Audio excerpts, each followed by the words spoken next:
Jai Hind students, this is Manoj Sharma. Once again, welcome to my channel Mathematical Garden. Today we are going to learn functions. This is the topic of chapter 2 relation and functions of class 11th. अब function क्या है? Relations तक हमने last video में पढ़ा हुआ था कि रिलेशंस क्या हैं, कुछ उसकी प्रॉपर्टीज़ पढ़ी हुई थी. फंक्शन भी सिमिलर टू रिलेशन है. जैसे हम रिलेशन बनाते हैं वैसे ही फंक्शन बनता है, बस थोड़ा सा फ़र्क है उनके बीच में. तो डेफिनेशन वाइज चलते हैं और देखते हैं कि क्या फ़र्क है. A relation F from a set A to a set B is said to be a function if every element of set A has one and only one image in the set B. यानी एक relation को ही हम function कह सकते हैं. जो set A से B में डिफाइंड है उसको हम फंक्शन कह सकते हैं. कब? If every element of set A, यानी सेट A का जो मेरा सारे एलिमेंट हैं has one and only one image, यानी एक ही इमेज होनी चाहिए उसकी सेट बी में. सेट ए के सभी एलिमेंट का एक ही इमेज होनी चाहिए सेट बी में. ठीक है, इसको एग्जांपल वाइज हम लोग समझते हैं कि कैसे वो सेट है या नहीं है, कोई भी अगर हमारे पास रिलेशन है. Let N be the set of natural numbers and the relation R be defined on N such that R is equal to x comma y in pair such that y is equal to 2x. x and y belongs to N. यहाँ पर हमसे ये कहा गया कि हमारे पास एक set of natural number है जहाँ पर एक रिलेशन डिफाइन किया गया ऑन N, मतलब N to N. ठीक है, such that जो रिलेशन है वो इसकी डिफिनीशन क्या है कि एक्स और वाई का पेयर बनेगा और वाई क्या होगा, 2 टाइम्स ऑफ एक्स होगा, यानी कि y is 2 times of x. और एक्स और वाई क्या है, नेचुरल नंबर में ही बिलोंग कर रहे हैं. सबसे पहला क्वेश्चन यहाँ पर ये आता है कि इसकी डोमेन क्या है, को डोमेन क्या है एंड रेंज क्या है. ठीक है, और उसके बाद ये पूछ रहा है कि क्या ये जो रिलेशन मैंने बनाया ये फंक्शन है, is this relation a function. तो स्टार्ट करते हैं सबसे पहले डोमेन से. तो डोमेन क्या है इसका, all natural number, set of all natural number जो हमारा यहाँ पर है, क्योंकि natural number two natural number defined है. इस तरीके से एक रिलेशन है जो कि डिफाइंड है natural number two natural number, तो डोमेन में सारे नेचुरल नंबर आ रहे हैं. इसी तरह से बात अगर हम करें को डोमेन की, तो को डोमेन में भी हमारे पास टोटल नेचुरल नंबर ही हैं. ठीक है, टोटल नेचुरल नंबर, कोडोमेन में भी टोटल नेचुरल नंबर है.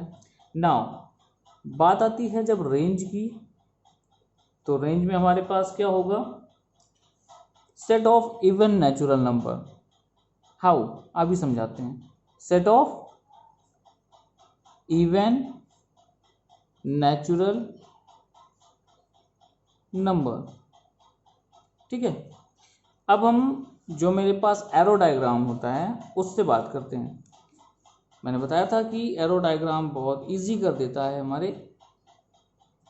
इस रिलेशन एंड फंक्शन को. चलिए, तो हमारे पास यहाँ पर 1 2 3 4 5 6 7 8 9 dot dot dot natural numbers हैं. ठीक है, सिमिलरली यहाँ पर 1 2 3 4 5 6 7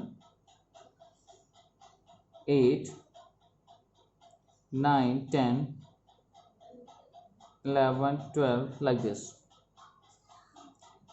अब कह रहा है कि ये x है, ये सारी वैल्यूज किसकी हैं, x पहले सेट की, और ये सभी वैल्यू किसकी हैं, y.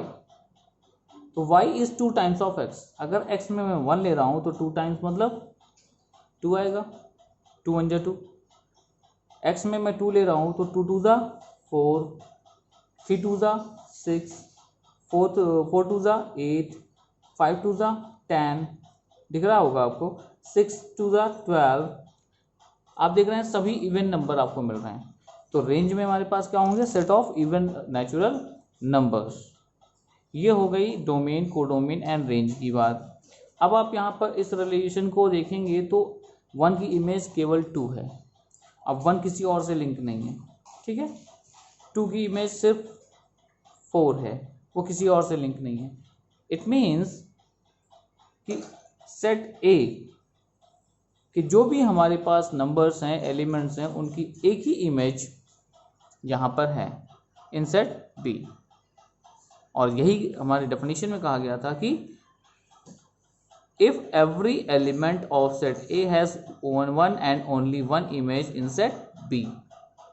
और वही सेम बात यहाँ पर हुई कि इस सेट के सभी एलिमेंट का एक ही इमेज यहाँ पर मिल रही है। तो आंसर हमारे पास क्या होना चाहिए, सिंस, लिखता हूं मैं, since every natural number n has one and only one and only one image, therefore R is a function। अब R क्यों कह रहे हैं कि एक रिलेशन का नाम था, है ना, R is a function। चलिए, अब मेरे हिसाब से कोई प्रॉब्लम तो नहीं होनी चाहिए इसमें। बस आपको इतना ध्यान रखना है कि अगर फंक्शन की बात हम कर रहे हैं तो वहाँ पर सिंगल इमेज होनी चाहिए किसी भी सेट ए के किसी भी एलिमेंट का, ठीक है। ओके, आते हैं कुछ इंपॉर्टेंट पॉइंट पर जो कि आप पहले से भी जानते हैं और फिर से एक बार मैं उसको बता ही दे रहा हूँ। If f a function defined A to B and A comma B belongs to f, a pair A comma B f में बिलोंग कर रहा है, then f of A is equal to B. इस बात का क्या मतलब हुआ कि अगर मैं फंक्शन में एक्स के प्लेस पे कोई वैल्यू ए रखूँगा तो फंक्शन सॉल्व होने के बाद क्या देगा, रिजल्ट बी देगा, है ना। Where B is called, B को हम क्या कहते हैं, B is called image of A under f. ये बी ए की इमेज है इस फंक्शन के अंडर में, ठीक है। सिमिलरली व्हाट इज ए, वो ए को क्या कहेंगे, तो A is a preimage of B, A is called preimage of B under the function. A is preimage of B and B is image of A under the function, ठीक है। ये बात आपको याद रखनी है कि क्या नाम है इनके, ठीक है। नेक्स्ट आ रहा है हमारा real valued function and real function. तो real valued function and real function क्या होते हैं,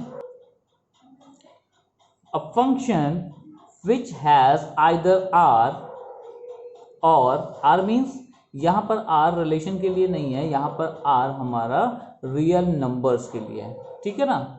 ये बात आप ध्यान से सुन लें और अगर कोई डाउट हो तो इस वीडियो को रिपीट करके फिर से सुन लीजिए। A function which has either R, R means real numbers, और one of its subset as its range is called a real valued function. इसका मतलब ये हुआ कि कोई भी हमारे पास एक फंक्शन है जिसमें रेंज पार्ट में यहाँ पर या तो रियल नंबर्स हैं या फिर उसके कोई subset like natural number, whole number, integers, है ना, रेशनल, इरेशनल, जो भी हमारे पास है, यानी जो रियल नंबर में आते हैं उसके सबसेट होते हैं। तो यहाँ पर रेंज पार्ट में जो रेंज बन रही है उस रेंज में हमारे पास रियल नंबर या रियल नंबर के सबसेट होने चाहिए, तो ये फंक्शन कहलाएगा रियल वैल्यूड फंक्शन, करेक्ट। हमारे पास एक फंक्शन है जो कि डिफाइंड है ए टू बी, तो हम क्या कह रहे हैं कि ये ए सेट हो गया, ये बी। अब भाई हम ए में यानी कि एक्स और ये वाई, ए में से कोई वैल्यू रखेंगे फंक्शन में तो उसमें हमें वैल्यू मिलेगा जो यहाँ पे शो करेगा। तो ये क्या कर रहा है, एक रियल वैल्यू दे रहा है, ये फंक्शन क्या कर रहा है, एक रियल वैल्यू आपको दे रहा है। तो इसलिए कहते हैं कि रियल वैल्यूड फंक्शन, ऐसा फंक्शन जो रियल वैल्यू दे। फर्दर आगे क्या कह रहे हैं, if it's domain is also either R और अ सबसेट ऑफ आर। अगर इसके डोमेन पार्ट, ये रहा डोमेन पार्ट, इसमें भी अगर इसमें रियल नंबर्स हों या उसके कोई सबसेट हों इन द डोमेन पार्ट, तो ये हमारा फंक्शन रियल फंक्शन कहलाता है, ठीक है। रियल फंक्शन कहलाएगा जब हमारे पास सेट ए में डोमेन पार्ट में रियल वैल्यूज होंगी। तो रियल वैल्यूज अगर डोमेन में है तो रियल फंक्शन, अगर वही रियल वैल्यूज हमारे पास रेंज में है तो रियल वैल्यूड फंक्शन। बात को याद रखिएगा, बहुत काम आने वाले हैं। Now some functions and their graph, कुछ फंक्शंस हैं हमारे पास, उनका ग्राफ भी हमें स्टडी करना है, तो हम वन बाय वन चलते हैं। The first one is identity function. Identity function किसको कहते हैं? जैसे हम अपनी पहचान नहीं खो रहे हैं, ठीक है। पहचान ना खोने का मतलब क्या हुआ, यहाँ पर एग्जाम्पल के थ्रू समझते हैं कि suppose f is a function such that defined in R to R real number to real number such that y क्यों लिया, f एक्चुअल में यही है fx इक्वल टू x, पर जब हमें ग्राफ पे रिप्रेजेंट करना है तो y एक्सिस पे कौन होगा, fx, ठीक है। तो यहाँ पर हमारे पास ये क्या है, fx, उसी को हम y मान लेते हैं, ठीक है, y एक्सिस पे। तो y is equal to fx equal to x। अब इस फंक्शन में देखा जाए तो मैं 1 रखूंगा, है ना, x के प्लेस पे 1 रखूंगा तो fx की वैल्यू भी 1 आएगी, x के प्लेस पे 2 रखूंगा तो fx की वैल्यू भी 2 आएगी। तो यानी कि जो भी मैं वैल्यू x में रख रहा हूँ y की वैल्यू सेम आ रही है, यानी कि आइडेंटिकल आ रही है ना। तो आइडेंटिकल आना इस फंक्शन को इसीलिए आइडेंटिटी फंक्शन कहा गया। इनका ग्राफ कुछ इस तरह से होगा, जहाँ पर रेंज एंड डोमेन भी सारे रियल नंबर हो सकते हैं और रेंज भी सारे रियल नंबर हो सकते हैं। यहाँ पर देखिए कुछ भी आ सकता है, ठीक है, क्योंकि जो रखेंगे वही आने वाला है। Constant function, constant function means a function defined in R to R such that y is equal to fx equal to c, some constant, कोई कांस्टेंट नंबर हो, लाइक 2 3 4, है ना, रियल नंबर में से कोई भी एक नंबर हो। अब ऐसे फंक्शन में x की वैल्यू मैं कुछ भी रखता जाऊं पर हमें तो मिलना है कांस्टेंट। x की वैल्यू 1 रखा फिर भी वही 2, x की वैल्यू 2 रखा फिर भी वही 2, किसमें, fx इक्वल टू 2 वाले फंक्शन में। तो ये जो लाइन बन रही है वो किसकी है, fx इक्वल टू 2, यानी y इज इक्वल टू 2 की वैल्यू है ये, ठीक है ना। आपने ग्राफ तो बनाया होगा 10th क्लासेस में। आगे 3 रख रहे हैं फिर भी 2 आएगा, 4 रख रहे हैं फिर भी 2 आएगा, 5 रख रहे हैं तब भी 2 आएगा। तो ऐसा फंक्शन जहाँ पर fx यानी वैल्यू ऑफ fx यानी कि जो रेंज है वो कांस्टेंट हो, समथिंग वैल्यू लाइक 2, तो हम उसको कहते हैं कांस्टेंट फंक्शन, जिसका ग्राफ आइदर x एक्सिस या y एक्सिस के पैरेलल बनेगा। y एक्सिस के पैरेलल तब बनेगा जब हम कुछ इस तरह से लेंगे x is equal to fy, ठीक है, तो y एक्सिस के पैरेलल बनना चालू हो जाएगा। क्लियर? आते हैं नेक्स्ट पार्ट पर, पॉलिनोमियल फंक्शन। पॉलिनोमियल्स आपने पढ़ रखा है, polynomials is of the type this, जैसे यहाँ पर हमने लिख रखा है an x to the power n plus an minus 1 x to the power n minus 1 plus dot dot a to x square plus a1x plus a naught, है ना, यहाँ पर a नॉट होगा, ठीक है। तो ये हमारा पॉलिनोमियल आपने पढ़ रखा है, जिसमें आपने लीनियर पॉलिनोमियल पढ़ रखा है, क्वाड्रेटिक पढ़ रखा है, क्यूबिक, बाई क्वाड्रेटिक पढ़ रखा है, और भी बहुत सारे होते हैं।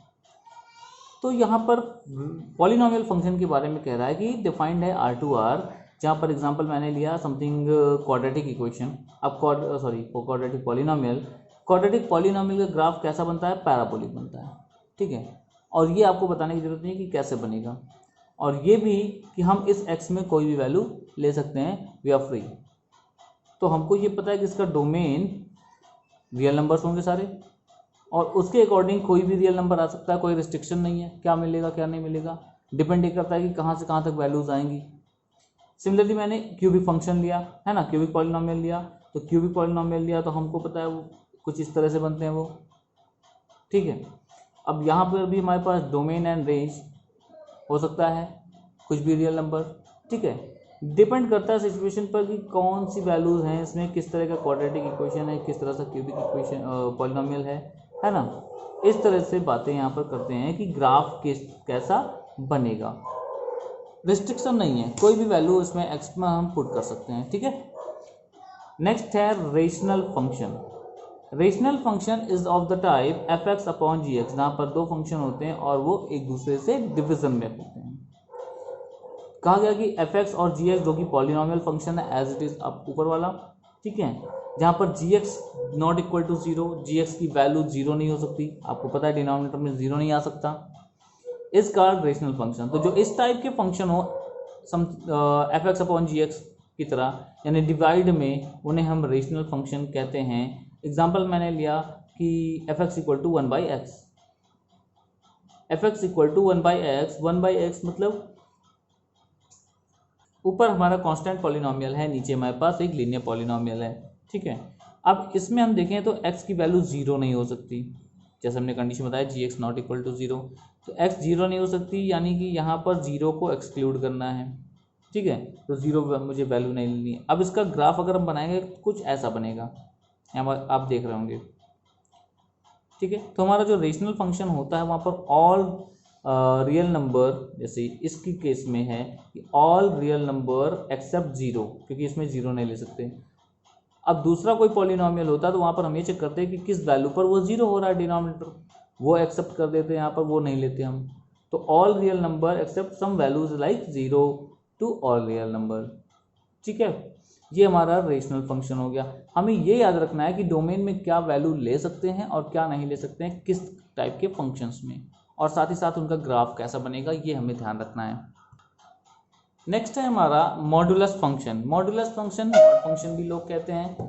A function defined R2R such that f(x) = mod of x where x belongs to rational number, real number, sorry for the rational, real number, and f(x) = अब इसको मैंने ब्रेक कर दिया और पार्ट्स में लिखे, जिसको हम कहते हैं मॉडुलस फंक्शन जो हमारा यहाँ पर है।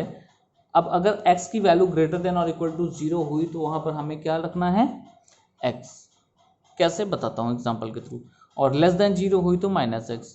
सपोज करिए हमको लेना है, हमने यहाँ पर वैल्यू लिया f(x) में, यहाँ पर नीचे आपको दिख रहा होगा, मैंने 1 लिया, तो mod of 1 = 1, नो प्रॉब्लम, सही है। मैंने -1 लिया तो mod of -1 क्या हो जाता है, 1 ही होता है, फिर भी करेक्ट है। फिर मैंने यहाँ पर लेस देन के लिए -x क्यों लिया, क्योंकि यहाँ पर मॉड लगा है, पर इस रिप्रेजेंटेशन में मॉड नहीं है, तो हमें कैसे चूज करना है। अब हमने चूज किया लाइक दिस, f2 लिया, ठीक है। तो f2 के लिए ग्रेटर देन 0 है, डायरेक्टली x, जो मैंने x लिया वही हमारा आंसर, ये देखो करेक्ट। मैंने f टाइम ऑफ 2 लिया, लेस देन 0 के लिए टाइम ऑफ x, तो जो भी x लिया, x क्या लिया -2, तो टाइम ऑफ x कितना हो गया 2। ये रिप्रेजेंटेशन करने के लिए हमने इसे ब्रेक कर लिया है, ठीक है ना, और इस फंक्शन को इस तरह से लिख लिया है। आप चेक कर सकते हैं, आपने 1 लिया तो 1 आ रहा है, आपने 2 लिया तो 2 आ रहा है, आपने -1 लिया फिर भी 1 आ रहा है, और आपने -2 लिया तो फिर भी 2 आ रहा है, ठीक है ना। 1 पर 2 पर आप देखिए 1 2, -1 पर भी 1 और -2 पर भी 2, तो ये जो ग्राफ है हमारा वो मॉडुलस फंक्शन का है। सिंपल मॉड एक्स हमने लिया तब, ठीक है। आई होप आपको क्लियर हो रहा होगा। और यहाँ पर भी हमारे पास सारे रियल नंबर्स हो सकते हैं इंक्लूडिंग 0, कोई दिक्कत नहीं। Domain all real numbers and range all real numbers, ठीक है, सही है। रेंज में ऑल रियल नंबर नहीं होगा, क्योंकि आप ये देख रहे हैं वाई एक्सिस के पॉजिटिव पार्ट है, तो 0 to इन्फिनिटी, ये ध्यान रखेंगे, ऑल रियल नंबर नहीं हो सकते। पॉजिटिव रियल नंबर आप कह सकते हैं इंक्लूडिंग 0। तो बातों को बहुत ध्यान से सुनना है। तो रेंज में हमारे पास कैसे नंबर होंगे, 0 to इन्फिनिटी, यानी positive real number including 0।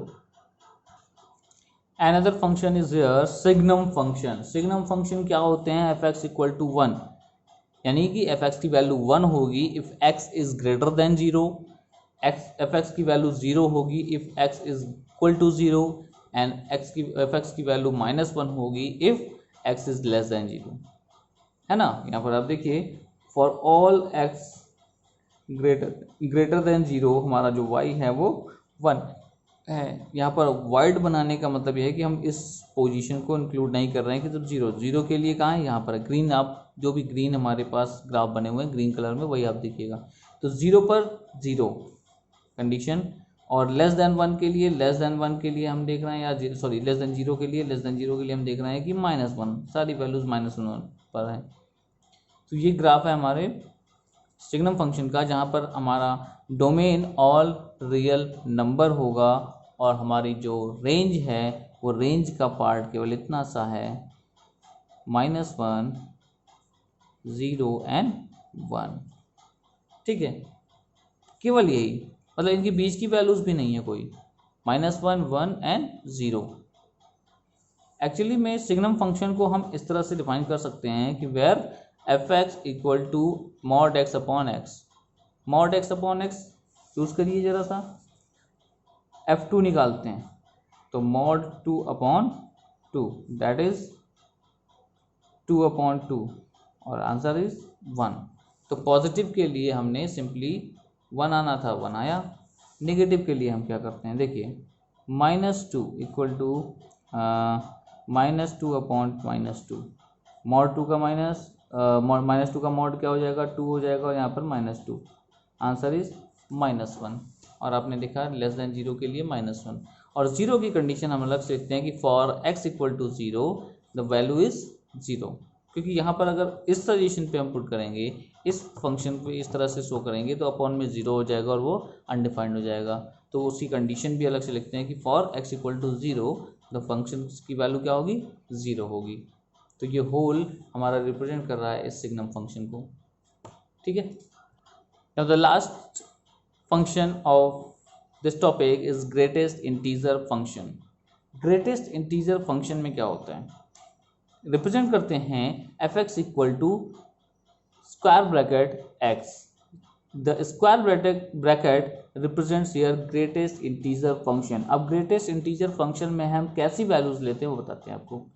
Suppose करिए हम एक नंबर लाइन पर हैं, ठीक है।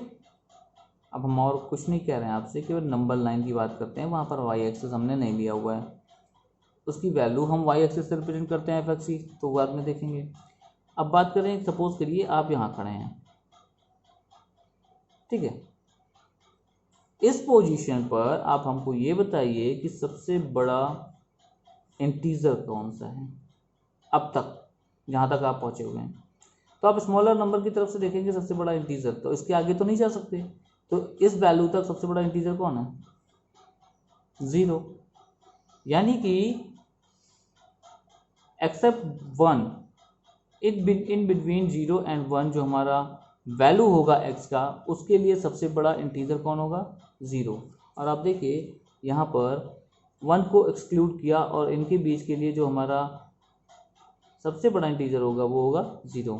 जब आते हैं 1 और 2 के बीच में, तो 2 को एक्सक्लूड कर दिया, तो इनके बीच में सबसे बड़ा हमारा जो इंटीजर होगा वो कौन होगा, 1। भाई यहाँ पहुँचे हुए हैं, यहाँ कहीं खड़े हैं, तो इस पोजीशन की बात करें तो अब तक सबसे बड़ा इंटीजर कौन है, ग्रेटेस्ट इंटीजर कौन है, तो 4 पर तो गए नहीं है, 3 तक तो पहुँच ही गए हैं स्मॉलर से, है ना। तो सबसे बड़ा इंटीजर 3। इस तरह से यहाँ पर जो वाइड स्पेस है, मतलब उस पोजीशन को छोड़कर उसके पहले अप टू 4 है ना, 4 है, अप टू 3, 4 को एक्सक्लूड करके अप टू 3 है ग्रेटेस्ट इंटीजर। तो इस तरह से वैल्यूज़ हम यहाँ पर ग्रेटेस्ट इंटीजर का लेते हैं, और ये उसका ग्राफ है जो कि कॉन्टिन्यूस नहीं है, आप देख रहे हैं ब्रेक हुआ है। तो ये सभी जो भी ग्राफ हैं, जो भी फंक्शंस हैं, इनकी रेंज, डोमेन और ग्राफ कैसे बनता है, कैसे ये डिफाइंड होते हैं बाय फंक्शन, है ना, सभी बातें आपको याद रखनी हैं। और याद रखने के बाद एक बार रिवाइज करिए अपनी कॉपी बुक से, जो आपके पास बुक हैं, रेफ्रेशर हो या फिर एनसीईआरटी है तो मच बेटर, कोई दिक्कत नहीं। और उसके बाद आप अपना नेक्स्ट एक्सरसाइज सॉल्व कर सकते हैं। ठीक है, आपकी अगली एक्सरसाइज कौन सी है जो आपको सॉल्व करनी है, आपकी अगली एक्सरसाइज है 2.3। और इसी के साथ ये चैप्टर भी एंड होता है, जहाँ पर आपको मिसलेनियस एग्जाम्पल भी है, यहाँ पर मिसलेनियस एक्सरसाइज भी है, जहाँ पर थोड़ा सा कॉम्प्लिकेटेड होगा, क्वेश्चन ट्विस्टेड होगा। आप सॉल्व करिए, कहीं प्रॉब्लम आती है तो कॉन्टैक्ट करिए। Thank you for watching. जय हिंद।